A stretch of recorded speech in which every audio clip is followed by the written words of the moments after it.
আজ আমরা সপ্তম শ্রেণীর সূচকের গল্প এখানে যে অনুশীলনীর অঙ্কগুলো আছে সেগুলোর প্রশ্ন ও সমাধান দেখব আমরা। প্রথম প্রশ্নে বলা আছে, অনুশীলনীর প্রশ্নে বলা আছে নিচের সূচকগুলো নির্ণয় করো।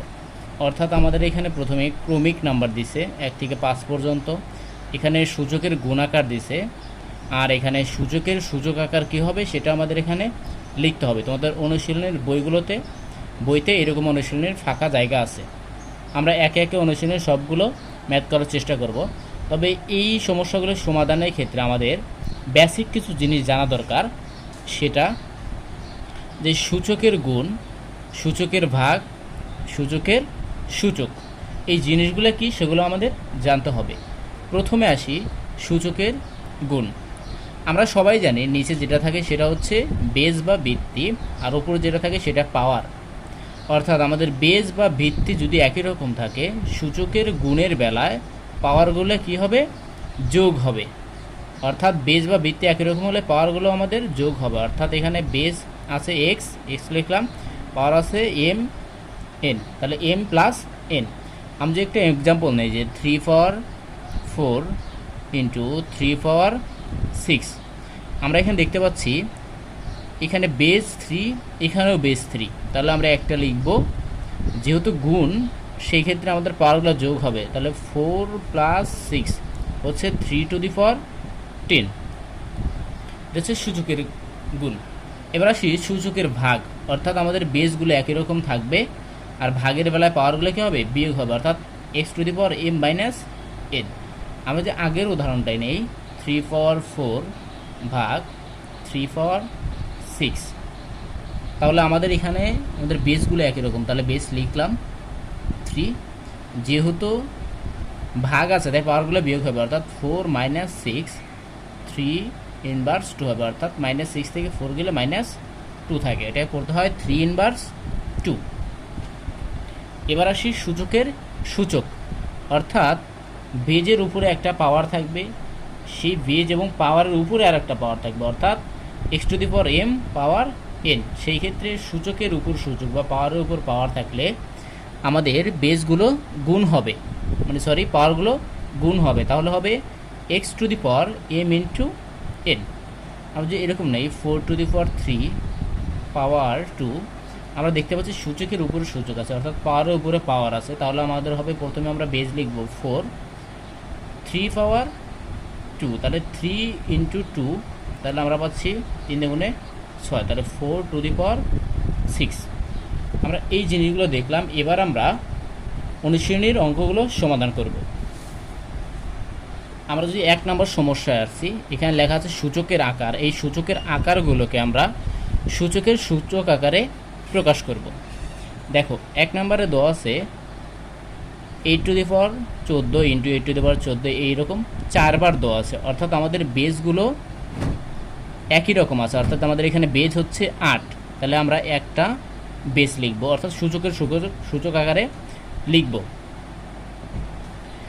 এরপর যদি দেখি যে 8-এর উপর পাওয়ার আছে 14, তাহলে 8 টু দি পাওয়ার 14 লিখলাম। এরপর দেখতে হবে আমাদের 8 টু দি পাওয়ার 14 কয়বার আছে? 1 বার, 2 বার, 3 বার, 4 বার, তাহলে 8 to the power 14 to the পাওয়ার 4। এটা হচ্ছে সূচকের সূচক আকার। তারপর এখানে দেখতে পাচ্ছি 6 টু দি পাওয়ার 2, এরকমভাবে 1 2 3 4 5 6 7 8 9 10 11, অর্থাৎ 6 টু দি পাওয়ার 2 আমাদের মোট আছে কতবার?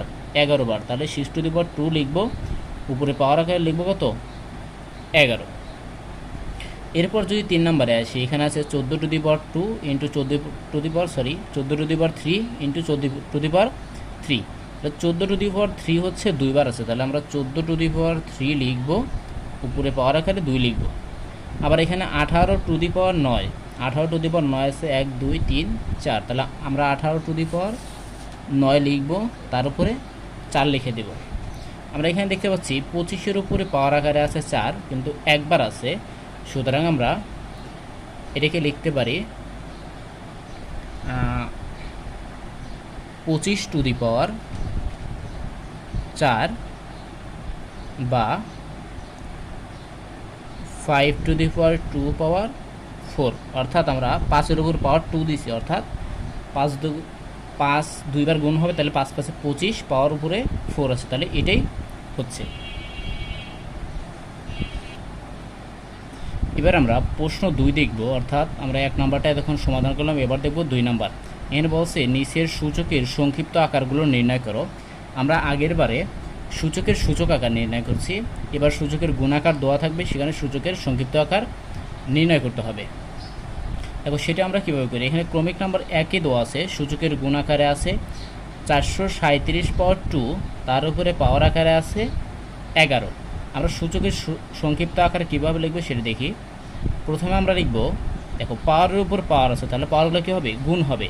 তাহলে আমরা লিখব 437 পাওয়ার 2-র সাথে 11 গুণ হবে, তাহলে 2 গুণ 11। আমরা জানি 2 আর 11 গুণ করলে হয় 22, তাহলে আমাদের এখানে হবে 437 পাওয়ার 22। এরপরে আছে 19 টু দি পাওয়ার 2 পাওয়ার 4। তাহলে আমরা সূচকের যেহেতু সূচক আকারে আছে, তাহলে গুণ হবে পাওয়ারগুলো, তাহলে আমরা লিখব 19 পাওয়ার 2 ইন্টু 4, অর্থাৎ 4 দুগুণে 8, তাহলে 19 টু দি পাওয়ার 8।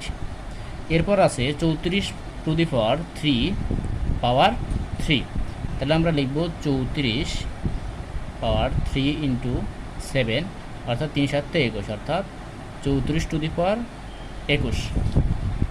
এরপর যদি 4 নাম্বারে আসে, এখানে আছে 2 টু দি পাওয়ার 2 পাওয়ার 3, তাহলে এখানে হবে 2 পাওয়ার 2 ইন্টু 3, অর্থাৎ 3 দুগুণে 6, 2 পাওয়ার 6। এরপরে শেষেরটা যদি আসে, এখানে আছে 13 টু দি পাওয়ার 3 পাওয়ার 1, অর্থাৎ 3-এর উপরে পাওয়ার কত আছে, 1 আছে, তাহলে আমাদের এখানে হবে 13 পাওয়ার 3 ইন্টু 1, অর্থাৎ 13 টু দি পাওয়ার 3 এটা হচ্ছে আমাদের 2 নাম্বার সমস্যা। এবার আমরা প্রশ্ন 3 সমাধান করব, অর্থাৎ খালি ঘরগুলো সঠিকভাবে পূরণ করো।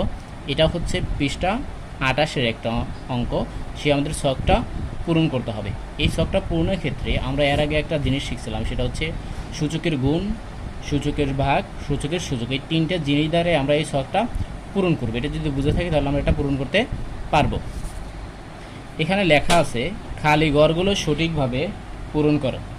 এখানে প্রথমে আছে সূচকের গুণ, অর্থাৎ সূচকের গুণ এখানে দেওয়া আছে খালি ঘর, এটা হচ্ছে গুণফল কী হবে এখানে দেওয়া আছে। আমরা যদি প্রথমে আসি সূচকের গুণফল, তাহলে আমরা প্রথমে দেখব এই গুণফলগুলো দেখব, অর্থাৎ অ্যান্সারগুলো কী আছে সেটা দেখব। এখানে দেখো, এখানে আছে 8 to the power 5 into 8 to the power, এখানে কত হবে সেটা নেই, আমাদের এখানে একটা বক্স দিছে, এই বক্সে কত হবে সেটা লিখতে হবে। তার আগে আমরা উত্তরের দিকে দেখব, অর্থাৎ গুণফলের দিকে দেখব। এখানে আছে 8 টু দি পাওয়ার 14, আর আমরা এখানে দেখতে পাচ্ছি এই দুটো বেজ হচ্ছে একই রকম, তাহলে এখানে একটা বেজ রেখা হয়েছে। যেহেতু সূচকের গুণ, সেই ক্ষেত্রে আমাদের পাওয়ারগুলো যোগ হয়, অর্থাৎ এই 8-এর উপর যে 5 আছে এবং 8-এর উপর যে বক্সটা আছে, এই দুটো যোগ করে আমাদের পাওয়ার কত বানাতে হবে, 14 বানাতে হবে। আমাদের এখন দেখতে হবে এখানে 5-এর সাথে কত যোগ করলে পাওয়ার 14 হবে। আমরা জানি 5-এর সাথে যদি আমরা 9 যোগ করে দিই, তাহলে 5 আর 9 মিলে হয় 14। দ্বিতীয়টায় যদি আসি, এখানে 14 টু দি পাওয়ার 14-এর উপরে বক্স আছে, আমাদের এখানে কোন সংখ্যাটা হবে সেটা বসাতে হবে, গুণ 14 পাওয়ার 15 আছে।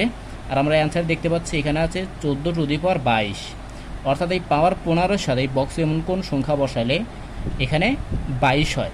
তাহলে আমরা যদি 15-এর সাথে 7 যোগ করে দিই, অর্থাৎ 15-এর সাথে যদি আমরা 7 যোগ করে দিই তাহলে হয় 22, 15 যোগ 7 হয় 22। আবার এখানে দেখতে পাচ্ছি আমাদের বেজ নেই, অর্থাৎ এখানে 5 আছে বেজ আকারে, কিন্তু এখানে নেই। তাহলে আমরা অ্যান্সারেই দেখতে পাচ্ছি এখানে 5 বেজ আছে আকারে আছে, তাহলে আমাদের এই বক্সটা হবে 5। আর আমরা পাওয়ার 29 আছে, 14 আর 15 যোগ করলে হয় 29, কারণ গুণের বেলায়। এবার আমরা দেখতে পাচ্ছি এখানে বেজের জায়গায় বক্স, এখানেও বেজের জায়গায় বক্স, কিন্তু পাওয়ার দুটো আছে। কিন্তু আমরা এখানে গুণফলে দেখতে পাচ্ছি বেজ আছে 17, তাহলে আমাদের এখানে বেজ হবে 17, অর্থাৎ দুটো বক্সই হবে 17। তারপর যদি আবার এটা আসি, এখানে আছে 18 two the power 21 into box দেওয়া আছে এখানে বেজের জায়গায়, তাহলে আমরা বুঝতেই পারছি এখানে গুণফলে আছে 18 পাওয়ার 88, তাহলে আমাদের এখানে হবে 18, অর্থাৎ আমাদের এই বেজ খালি করা হবে 18। এবার যদি আমরা আসি সূচকের ভাগ, আর এখানে আছে ভাগফল, আমরা সেমভাবে আগে অ্যান্সারগুলো দেখব, অর্থাৎ ভাগ ফলগুলো দেখব কী আছে, তারপর আমরা বক্সগুলো পূরণ করার চেষ্টা করবো। আর আমরা জানি সূচকের ভাগের বেলায় পাওয়ারগুলো সবসময় কী হবে, বিয়োগ হবে। এক্ষেত্রে এখানে আছে 9^58 ভাগ 9 পাওয়ার বক্স, অর্থাৎ অ্যান্সারে আছে 9 পাওয়ার 21, অর্থাৎ 58 থেকে কত বাদ দিলে 21 হবে সেটা আমাদের এখানে লিখতে হবে। এখন যদি আমরা 58 থেকে 37 বিয়োগ করে দিই তাহলে হয় আমাদের 21, তাহলে এখানে হবে 37। এরপরেরটা যদি আসি 11^4, এখানে একটা বক্স দেওয়া আছে ভাগ 11^4 দেওয়া আছে, আর আমাদের অ্যান্সার দেখতে পাচ্ছি 11^8, অর্থাৎ আমাদের এখানে কত সংখ্যা বসাইলে আর 4 বিয়োগ করে দিলে 8 হবে। আমরা যদি এই বক্সে 12 বসাই, 12 থেকে 4 বিয়োগ করলে আমাদের 8 হয়, তাহলে এখানে হবে 12। আমরা এখানে ভাগ ফলে দেখতে পাচ্ছি এখানে একটা বক্স আছে, বক্সে কিছু নাই, ভাগ এখানে বেজ দেখতে পাচ্ছি 4, আমাদের অ্যান্সারে বেজ হচ্ছে 4, তাহলে আমাদের এই বক্সে হবে 4। এক্ষেত্রে এখানে আমরা দেখতে পাচ্ছি 52 পাওয়ার 8 ভাগ 52 পাওয়ার বক্স দেওয়া আছে এখানে, আর অ্যান্সারে দেওয়া আছে 52^0, অর্থাৎ পাওয়ার 0 বানাতে হবে। অর্থাৎ আমরা যদি 8 থেকে 8 বিয়োগ দিয়ে দিই তাহলে পাওয়ার হয় 0।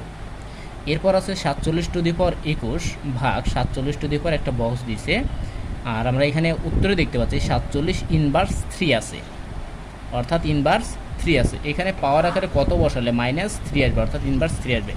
আমরা যদি পাওয়ার 24 বসাই দিই, এখন যদি পাওয়ারগুলো 21 থেকে 24 বাদ দিয়ে দিই তাহলে -3 হয়। এটা এখানে দেখতে পাচ্ছি 19^10 ভাগ, এখানে বেজ নাই, আর আমরা অ্যান্সারে দেখতে পাচ্ছি কি এখানে বেজ 19 আছে, তাহলে আমাদের নিঃসন্দেহে এখানে 19 হবে। এরপর আসি সূচকের আকার।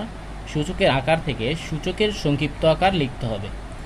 আমরা এখানে দেখতে পাচ্ছি সূচকের সূচক আকার থাকলে আমরা যে একটা নিয়ম দেখছিলাম সেটা এখানে আছে 16-র উপরে 3, তার উপরে বক্স আছে, অর্থাৎ এখানে পাওয়ার কত বসাতে হবে সেটার জন্য আমরা অ্যান্সার দেব। এখানে আছে 16^24, এখানে 3-এর সাথে কত গুণ করলে 24 হয়, আমরা যদি 3-এর সাথে 8 গুণ করে দিই, 3×8 = 24, তাহলে এটা ঠিক আছে, এখানে বক্স হবে 8। এখানে আছে আমাদের অ্যান্সারে দেখতে পাচ্ছি 26^12, আর এখানে 26 পাওয়ার, এখানে আছে একটা বক্স, তার উপর পাওয়ার আছে 6, অর্থাৎ 6-এর সাথে কত গুণ করলে 12 হবে, অবশ্যই 2 গুণ করলে 6×2 = 12 পাওয়ার। আমরা এখানে বেজ দেখতে পাচ্ছি 3, এখানে পাওয়ার আছে, পাওয়ারের উপর আরেকটা পাওয়ার আছে, তাহলে আমাদের এখানে হবে 3। আমাদের এখানে দুইটাই পাওয়ার দেওয়া আছে, এখানে বেসটাও দেওয়া আছে, কিন্তু এখানে কত হবে এই দুইটা গুণ করে সেটা বসাতে হবে, অর্থাৎ মাইনাস, প্রথমে মাইনাস বসবে, 4×5 = 20, তাহলে এখানে হবে মাইনাস, অর্থাৎ ইনভার্স 20।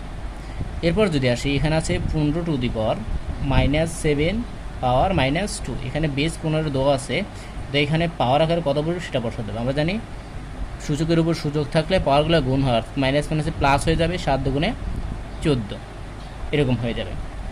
আমাদের এখানে অনুশীলনীর অঙ্কগুলোর সমাধান করলাম, আমরা 3টা অঙ্ক দেখলাম।